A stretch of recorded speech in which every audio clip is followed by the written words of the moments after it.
cultivating independent thought, I think, is really important particularly right now, the time we're living in.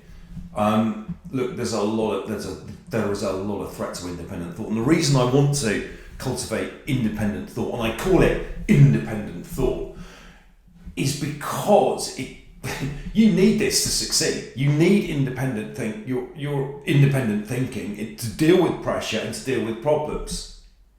Okay, the kind of just give me the manual. Just tell me what to do here. Is that's one step away from saying tell me what to think.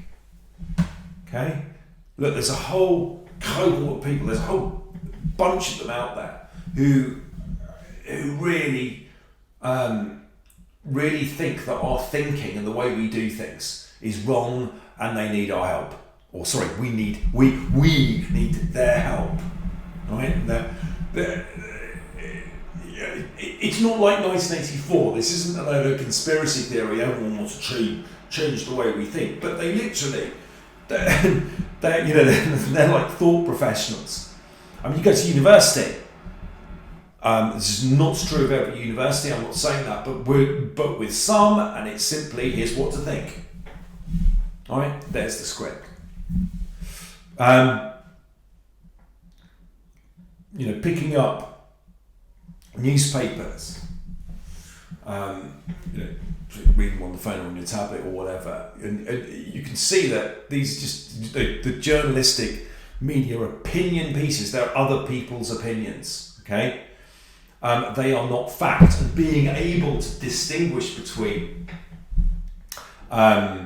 fact and other people's opinions is so important. You've got to be able to do this, and a very, very good guy, and this is in the resources on this subject, is Robert Kiyosaki, the editor of the Rich Dad, Poor Dad series, and a lot more besides. And he's always warning. Opinion is opinion. Opinion isn't fact. Even if they're clever people, even if they've got qualifications, even if they're writing for an important media outlet, even if they're very well known, even if they're very wealthy, an opinion is an opinion. And their forecasting and predicting is hilarious because it can just be wrong all the time, right? I just do this. I keep a journal, right? So we predicted that, right? Part of being wise is they really don't start predicting. Okay, it's not a substitute for wisdom. But there are all these threats to our independent thinking, and we least of all from the people who should be teaching us to think independently. They do anything but. Independent thought, by the way, is that I call it that because it's actually seen as a threat. Everywhere you go, it's hard these days to express an independent opinion or a strong opinion on something. People just want to agree, or they want to go by the script, and that's a shame. However, we must not fall foul of this culture. Okay, so independent thinking is a priority. We need it. We need our team members, and in order to work with people, we need people who are, guess what, independent thinkers. That's one of the criteria when we're selecting everyone. They don't just defer to everyone else or what this expert says or that expert says.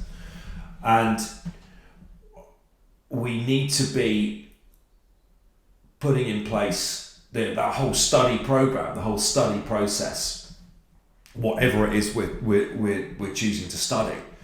That is about really developing our independent thought, our ability to analyse, our ability to strong problem frame, and our ability to work with other people. Other people respect independent thinkers, by the way. Or, to put it another way, the independent thinking people, the strong characters that you want on your team, respect other independent thinking people. Right? Like does attract like in this situation.